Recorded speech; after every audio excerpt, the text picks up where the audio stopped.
When you think of the word arcade, what does that mean to you? Do you think it's a place of social gathering? Do you consider it a place to be a virtual babysitter for both kids and adults? Or do you consider arcades to be a forgotten relic of a past century that serves no purpose in today's global culture? Or do arcades only exist to the collector's market, that only exist to those who collect and preserve them so that they are not forgotten about?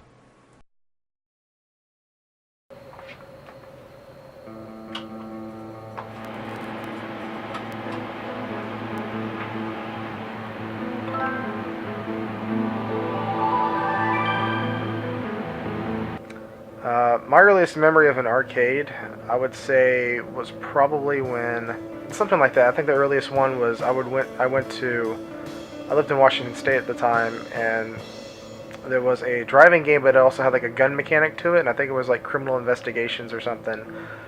And I remember playing that when I was 5, and I thought it was a really cool game. The first time I can remember playing any kind of arcade game, my father had taken me with him to work, because I guess I was out of school that day, and we went to grab lunch somewhere, and there was a Donkey Kong machine there. This is probably, again, like I said, maybe like 85, maybe 86, and I was fascinated with it. It's like, what is this? Is it a TV? There's a monkey in it.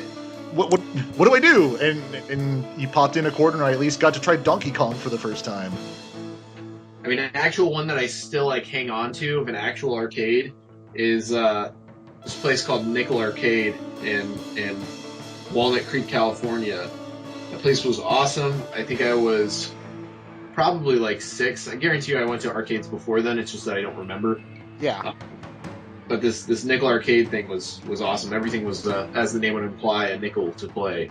And you would need to sit there and just put in nickel after nickel after nickel to get 10 in there because it was 50 cents to play. But that place went out of business because you can't really sustain a business on nickels. Well, I come from California, where we have some of the best arcades on earth. Every mall, at least when I was growing up in California, had one dedicated arcade, and those kind of varied in quality.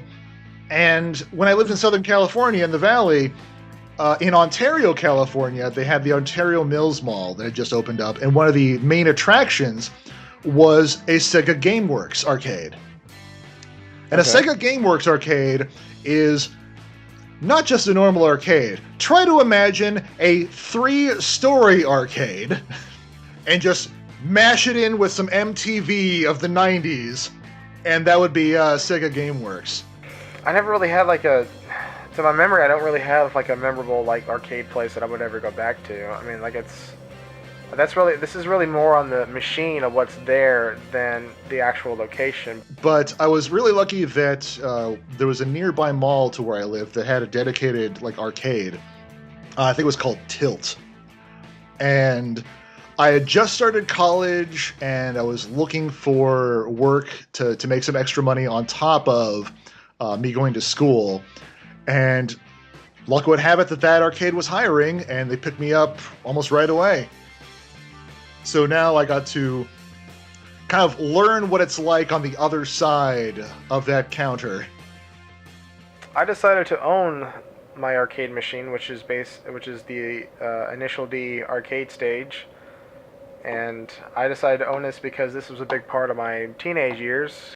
And I wound up getting it from a local arcade dealer around here that he moved to a new location. He apparently sold all his stuff off.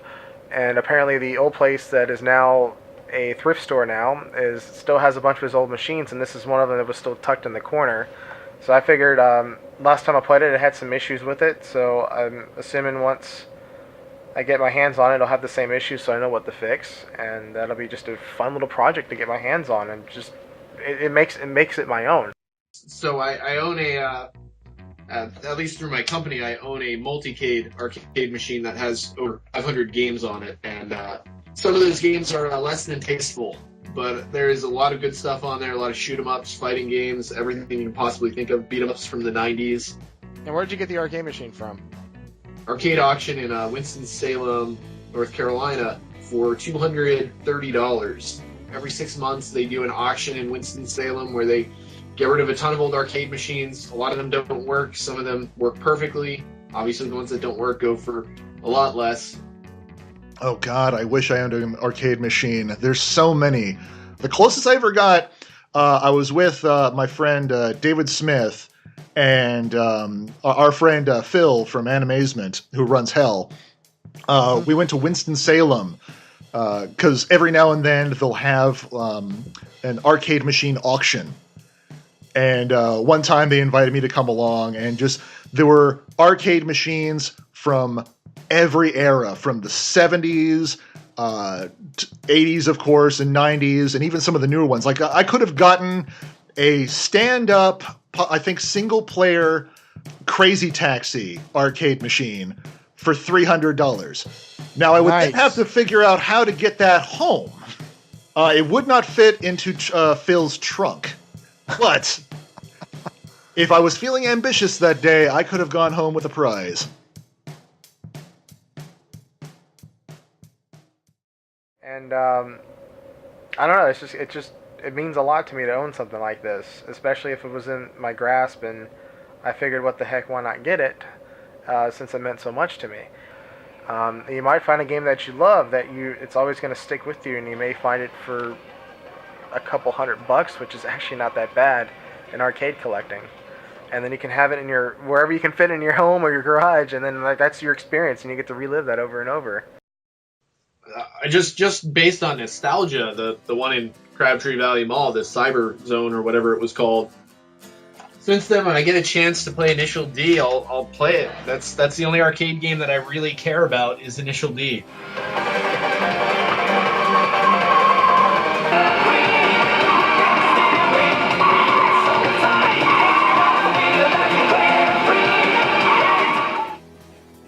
I don't know, I think I guess my fondest memories is just really wherever I found this machine at, but there was there was an arcade in the Crabtree Valley Mall in Raleigh when I used to work at this apartment community, or building up these apartments after I got out of high school, and I would, as soon as I was done on the weekends, I'd head straight over there for 2 hours or so and put in $10, $15, and out of my paycheck that I'm making $7 an hour out of high school.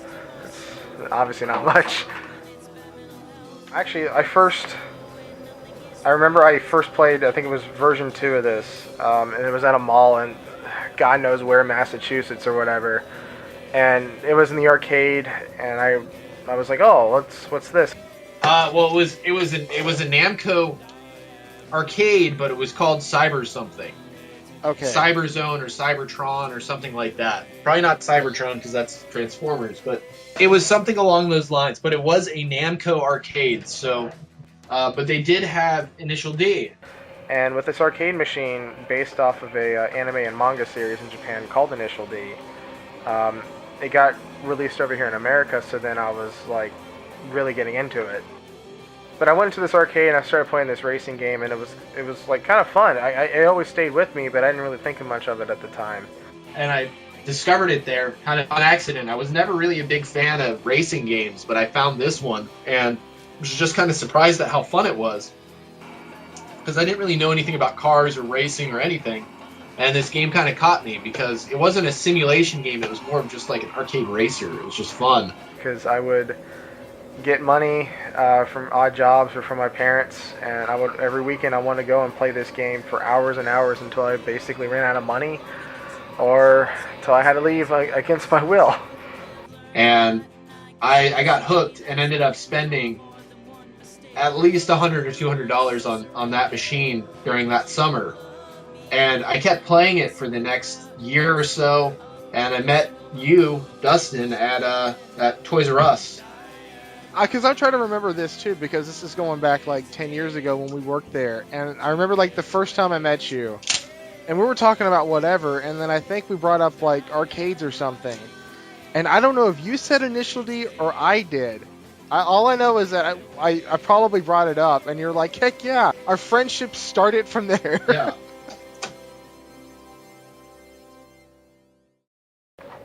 Arcade culture to me represents people that are very passionate about video arcades, even today. In America, video arcades aren't really that hugely popular, but unless they're at like in some theaters or theme parks or whatever. But it's only kind of rarely that you would see people that still start up arcades to this day. The people who are probably caring about arcades are going to be people like me and you who grew up with them. Like, I think we're the only people who care about them anymore. Like kids, 10-year-olds to 20 or now, probably don't care about them because they don't have that frame of reference that we have. They didn't grow up with arcades around. They don't care about arcades. Like, you still get Namco and some people releasing, Japanese companies releasing arcade games, so they don't even seem to come here. They just go on the global market. And the ones that do come here have been imported, and they're really expensive to import. So I don't even know. I don't think it's that relevant anymore, as much as that stinks. And the stuff that's coming out in arcades these days is like, it's either like bottom of the barrel, like mobile games that have been ported to arcade machines for some reason, or like these big expensive experiences like the Star Wars Battle Pods, where it's like, this has so many ridiculous peripherals and whatnot that it would be impossible to have this experience at home. I think kids see arcades as like something that you get at like a fun park, like you get at a place like Adventure Landing, like a place where you go to play go-karts and laser tag, or you go to have a birthday party. But like, I have a feeling that most kids, if you ask them about arcades these days, they're just gonna be like, oh, they have all those old games that aren't very good. And I guess it didn't do well here because a lot of people, because of the home video game console market, that, you know, why drive out to an arcade and spend money there where you can own the game inside your video game console and play at your house, and you pay one fee and you can keep playing it as long as you want to. Oh, personally, arcade culture means community. I mean, with current consoles with online capabilities, we're still sort of able to connect with other human beings, but there's parts that are missing. It's sort of like what we're seeing with the internet, in that, yeah, we're able to communicate with millions of people across the globe, but we're not fully connecting with them because, for the most part, they're just text on a screen that we can kind of dehumanize. It's because they don't value the humanity. They don't see the person as another person because they cannot see their face. The great value of the arcade scene was that even if you're playing in a versus game, you're standing right next to your rival and able to see them perform and see their personality and have some kind of respect for them as another person, regardless of what their skill level is. And if nothing else, if you're not even playing the game, you can be off to the side waiting your turn, talking with your buddies, and watching and experiencing the game that the two other people are playing. Because it's a community where people go there, you're not really kind of judged on who you are, how you get in there. It's more kind of like, what's your skill in this? And have fun playing against each other. And that's really kind of the core of what arcades are about. And that interpersonal experience, I think that's what's missing most from the arcade culture.